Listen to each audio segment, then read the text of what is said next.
have them, I have them, we all have them. Now, sometimes I can see those thoughts coming and act on it, and sometimes those thoughts just sneak in without me even realizing it.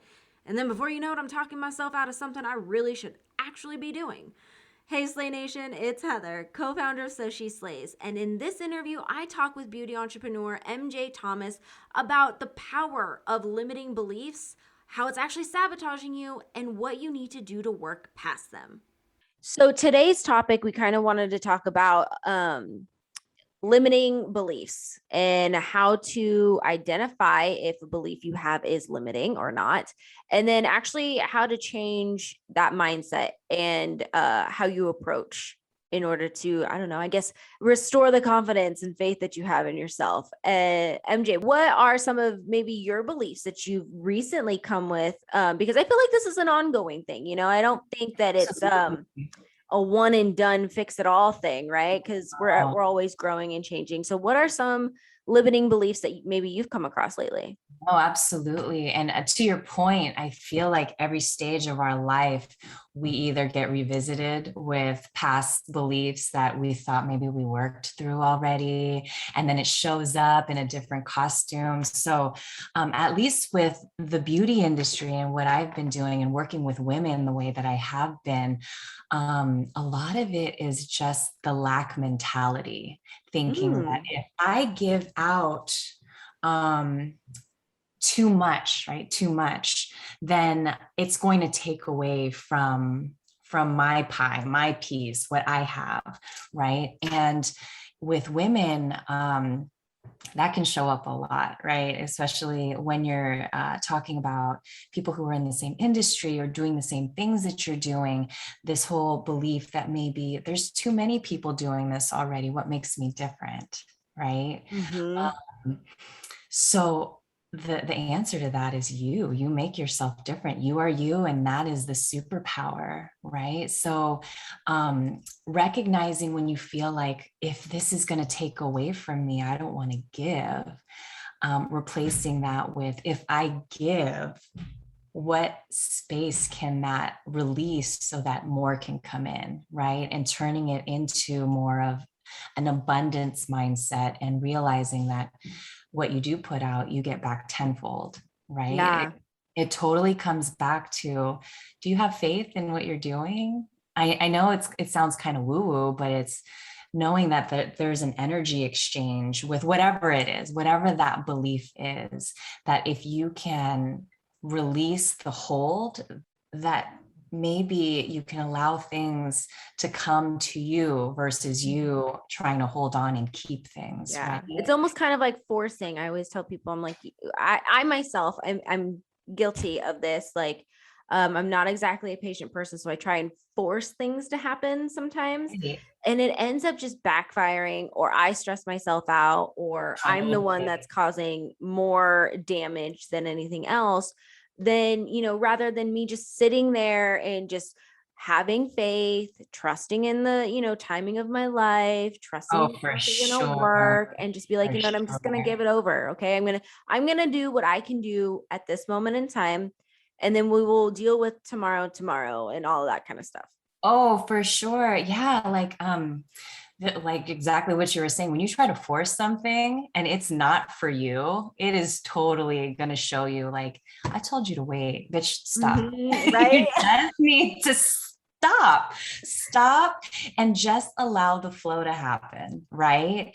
You know, we can have all these plans. We can imagine things to be the way that we imagine and the timing that we want. But at the same time, like, if it's not for you yet, you gotta just chill, and even take the time to look at what you do have, because like we were just talking about earlier, I got really sick and I was super laid out.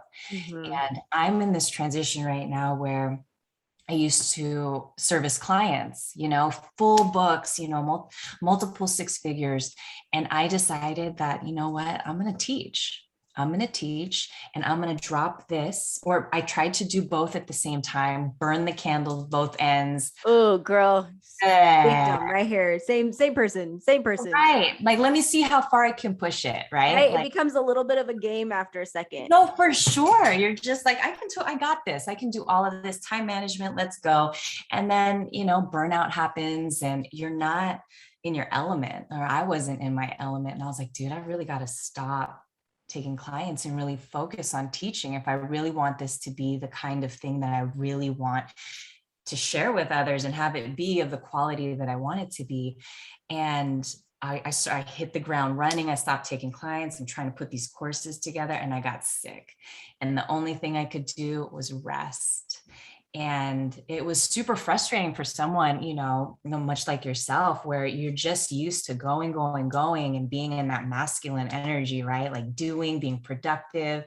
And then something like that just overnight just knocks you out. And there was a point, I think 2 weeks into it, that I was like, oh my God, I really have to like stop trying to do everything right Everything. now. Everything, because I I'm not going to know. get better. I'm not going to get better. And then, a lot of reflection happens in that little space of time of Mm-hmm. not filling it with shit, right? Yeah. And then I realized, like, damn, all the things that I've ever really wanted at one point, I have right now, like the freedom to take some time off to rest without worrying about rescheduling clients, or like the financial stability to be able to take some time off like that when something unexpected happens. And all of these things I wanted, and I didn't even realize that I had it because I was so busy trying to chase the next thing, right? Mm-hmm. Ooh, So you it's, hitting home right now. I yeah, am that person in it. Um, yeah, a lot of women. having these conversations with people, especially super driven, high achieving, overachieving, people, women especially, I think we do. It's just, I mean, it's a natural thing for me to try and take on so much, and I get it. Mm, And, push through and like, I can do this. And then, totally. but then what I end up finding too is that you kind of get stuck in the, I need to go into the next thing and chasing the next thing, that the here and now seems so like like I guess reaching your goals almost seems so unrealistic, because you're like, Right. so it just becomes 10 times harder. Yeah. And I think that's something that a lot of us do when you're in build mode, right? Mm-hmm. And I've been learning a lot about like masculine and feminine energy. And I really had a hard time with that. I'm like, energy is Yeah, energy. yeah, Why? yeah, exactly. I was like, why do you have to assign something to it? No, explain. Right, right. So I'm still learning about it, but what I realized that what is considered, I mean, you can call it masculine energy, you can call it feminine energy, you could call it yin, you can call it yang, but there's just a separation of energies, right? Where one is more doing, making logical decisions, being rational, being productive. And then what's considered a feminine energy is receiving, touching bases with emotions, allowing flow, like all of those kind of more woo-woo things, are more considered feminine. And I felt really like, that's offensive, Right. I thought that was offensive, but I was like, is that offensive or is that my ego? Ooh, okay, So okay. I kind of let it go. And I was like, okay, if I'm in this energy of doing, producing, being busy and all of that, and I'm not content, maybe I'm not balanced. Maybe I need to, Ooh, what a so that's way to how, reflect on that. right? For me, that's how it made sense, because I don't like labeling something male or feminine or anything like that, but more so if this is a set of energies, right? And then this is another set of energies. If I'm in this space for too long, I can tell because nothing is going right, right? Like me and my husband fight, Mhm. the business, I feel frustrated with the business. I feel burnt out. Like, I don't feel like I'm taking care of myself. So then I had to like switch into, okay, Maybe I just need to receive what's happening. Mm-hmm. Maybe I need to sit with it and check in with how I feel and allow whatever I'm feeling to just exist without judging it or trying to change it or try to move it over so I can be more productive. I mean, that's productive in itself, right? Allowing Yeah. yourself to just be, right? So, I've been reflecting on that a lot right now, just because I had all the time in the world. I had all the Right. time in the world. And I just realized, like, man, I'm so grateful for all of the hard work that I've put in to be able to just kind of reflect and be like, you know what? There was once a point where this was a goal. Mm-hmm. And I think as women, we have to like celebrate those things, because I feel like we get into this groove, and then things start happening, and then we're like, cool, on to the next. Let's go. Let's do more. Let's do more. But how about maybe just chill with what we have and be okay with that for a little bit? Yeah, for a little bit until something, I don't know. I feel like, at least in my experience, when it comes to this Mhm. kind of stuff, when it's normally when I allow the space and time for the universe to work is normally when shit starts working. Totally. I mean, it's like when Yeah. you're over there forcing things and you're pushing and you're, achieving and all this kind of stuff. And it's just sometimes you just got to sit back and allow like time to work for you. That's right. That's so right. Because we think we're the only ones. We're the only ones that are conspiring to make everything happen. Right? It's all on us. Yeah, but not really. It's our mindset too. Like, what are we really focused on? Right. Because the universe and energy and all of that conspires to help you do that. So, a lot of times when I'm, starting to get overwhelmed or frustrated, or things aren't going the way they're supposed to, I have to do a mind check. Like, I have to pump the brakes Hmm. and really, take a look at what I'm putting out. Because if my energy is whack, or it's just not aligned with what it is that I'm trying to do, and it's coming out of obligation, I feel like my world doesn't create as best as it could. You know what I mean? Yeah, it doesn't work for you. It doesn't, none Mhm. of that stuff serves you. I mean, I think people just end up putting limits upon their thought processes and how they see themselves. Mm, And just because of the fact that they're not allowing themselves the time. Now, I don't mean, I know a lot of people are going to be like, oh, time, we're just going to sit here. It's going to take time. Well, it's like, yes, but you've also done things and right. are currently doing things. It may not be all the things because you need to evaluate what is priority and what is actually For working. sure. For sure. You're not just sitting there twiddling your thumbs waiting for the world. No, for Uh, sure. you're active about it. But yeah, I think when people start talking about limiting their thoughts and that kind of stuff and not being able to pivot, it kind of Mm, just starts coming back to like, okay, well, what are you doing? Are you forcing things? Are you right. Or maybe you're so focused on something or some outcome that you really have to, if things aren't working, maybe it's time to take a step back, reset, look at the bigger picture, because we can get super tunnel vision. mm-hmm. You know what I mean? Ooh, guilty. Me too. I mean, but that's also that's also a strength, right? It's one of Mhm. those things where it's a double-edged sword, where it's a strength, and then it's also something that could be your weakness, because if you can't stop and look at the bigger picture, and like you said, pivot when your world is saying, hey, this isn't the only way. You need to take a breath and take a look at everything and see if there are other options that you're missing, because a lot of times it is, and here you are just focused on this one spot and this one goal, and the outcome for something else is waiting for you. Yeah. Kind of open your eyes and, stop being so stubborn. No, Right. exactly. That's exactly what it is. That's why I always kind of tell people to listen to the universe, like listen to what Right. is happening around you.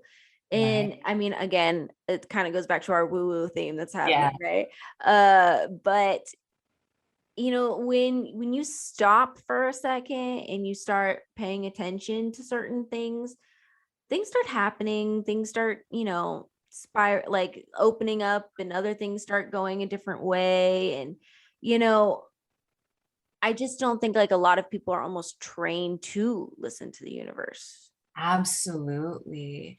I feel like people who are on the path of entrepreneurship or, have their own businesses and things like that, this is something that's a little bit more familiar. But like you Mm-hmm. said, a lot of people have not been told, like, hey, that passion that you keep thinking about, that side thing that you really enjoy doing, that's your calling.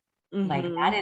that is something that you are supposed to contribute to the world. And a lot of people are just stuck on this, traditional mindset of being successful means having a great paying job and having, benefits and retirement and security and things like that. But no one really breathes life into, hey, you can be a CEO. Hey, you can start your own business. Hey, you can really do something with that passion that keeps nagging at you. And because we're taught that at such, a young age, um, thinking outside of what is in our control is kind of uncharted territory. You have to do that mental work yourself. Yeah. And it's a lot of you got to be strong mentally, definitely, to go through something Totally, like this.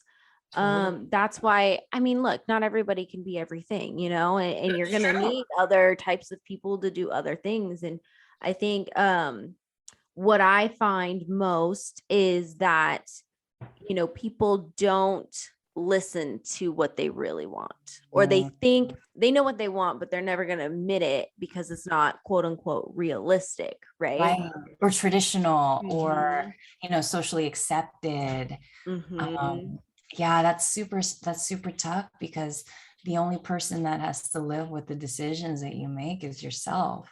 You Right. And if you're not happy, or is it one of those things where you're just like, okay, well, this is safe, Mm. you know? Yeah, safe and comfortable and predictable. And you're right. It's not for everybody, but imagine the potential in Right. looking outside of what's safe and comfortable and predictable. Exactly. It all boils back down to, fear. And, you've seen Mm, quotes, I've seen quotes, and it's just like, what totally. type of fear, are you willing to deal with? Like, do you want the fear of like, what if, or, the fear of being stuck like where you are right now and never Right. being happy? And I think that is totally the root of a lack mentality. It's just fear, afraid that, X, Y, and Z. But I think when that's switched to an abundance mindset, and you explore all the different options and possibilities outside of what we know or what we can conjure up, it opens up so much more for possibility. Yeah. Yeah, exactly. What are some things that you do personally to combat these limiting beliefs that show up every now and then?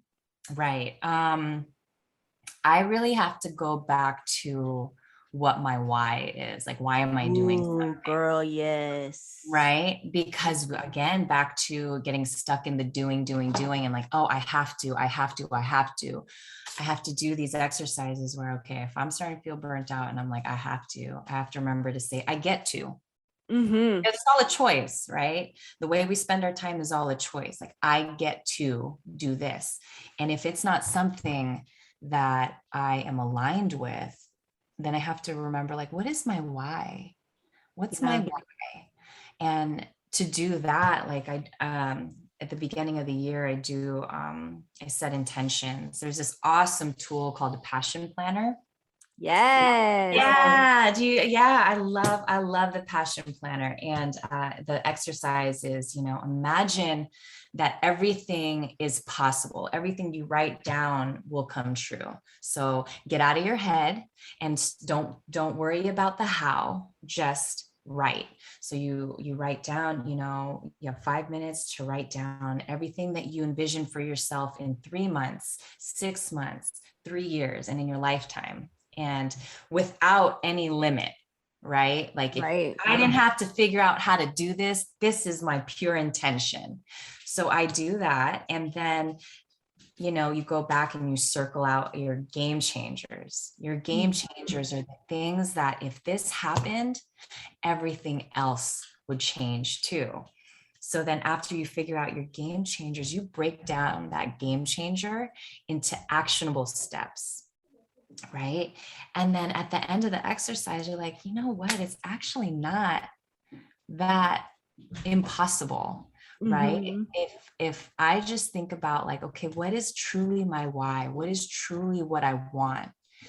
And I start doing those steps. If I get stuck somewhere and I can't figure something out, I remember, oh, this is my why. So this may be, something I can't figure out right now, but that's only because I haven't figured it out yet. Yeah. Right? I haven't figured it out yet. But if your why isn't strong, like if my why isn't strong, I'm like, well, you know what? It's not aligned with what I'm going towards. So I need to reroute, Yeah. At the end of the day, like my biggest goal is to have peace and be happy, you know. There was this just peace and happy. Yeah. Yeah. I mean, like, how can you compete with that? How do you Right. say no to that? Totally. Yeah, no, I think too, like for me, I'm definitely going back to your why. The Mm, why is a huge drive for me personally. right. Uh, I think another thing too that I like to do is I just realize the thought and Mm, that how the thought itself is just not serving me. It's that's like, right. it's just like the power, what I'm thinking, how I'm thinking of myself. It's a thought. You can feel it if you need to feel it, but don't hold on to it. Just let it go Right. and then Oh keep my moving gosh, yes. because you cannot sit there No, and dwell on it. you're so right. Because our thoughts tend to become our actions, and then our Mm, actions tend to be our outcomes. So if your outcome is fucked up, you got to go backwards and be like, oh, what am I thinking? exactly. Right? Like we all have a responsibility to all of our outcomes. And if the outcome isn't what we want, then we have to change it. It's so easy to look at everybody else and be like, this needs to change, this needs to change, Yeah, and then it would flow better. But it's like, no, it starts with you, sis. exactly. What are you doing? That's right. No, it's 100% that because you're, like I said, you're gonna have these thoughts. They're not gonna stop. Right. But I think the first thing is recognizing that it is that limiting thought. You're just It like, okay, no, that's a limiting thought. I thought it. Now we're moving on. Like it does not right. serve me to sit here. It doesn't do anything but make me feel horrible. And why am I making myself feel horrible? That's right. That's right. Because at the end of the day, you choose that. Mm-hmm. And we're all influenced by outside things, whether it's family, it's friends, social media, just popular opinion or whatever. But at the end of the day, we have the choice to believe whatever story we're telling ourselves. And I totally am a firm believer that everything that people want is totally attainable if you believe it. Definitely. Right? So if you believe it, okay, then who do you need to be to have that? Right? It's back to this whole be, do, and have. Like if you want to have this, then who do you need to be to have Mm-hmm. that? And start with those thoughts, they're so powerful. Start with those thoughts, and then those turn into actions, and those actions will turn into outcomes that lead you to that alignment, right? Right. Which Yeah. we're all in search of. And like here's the thing is like people are like, oh, how do I know when like I got it or whatever, right? It's like you can't miss it. Mm. You can't miss it. You're not gonna be able to miss it because it's gonna be like, well, damn, that's what that feels like. Yeah. Yeah. I mean, we all know what it feels like to have what we don't want, you know? Exactly. Exactly. We've So been it's on for the other sure, side. so it's for sure not gonna feel like that. Exactly. Oh my gosh, no. Yeah, so if you're listening, you're definitely not gonna miss those feelings Right. and alignment and all that kind of stuff. And MJ, if they want to reach out to you, maybe get some more words of wisdom, where can they do that? Absolutely. I'm on Instagram at mj.malayamade, or you can find everything else that with classes and courses and mindset things and a future podcast coming out to www.malayamade.com. Awesome. Thank you so much for joining us. I love these Uh, conversations. So powerful. Thank you so much for having me.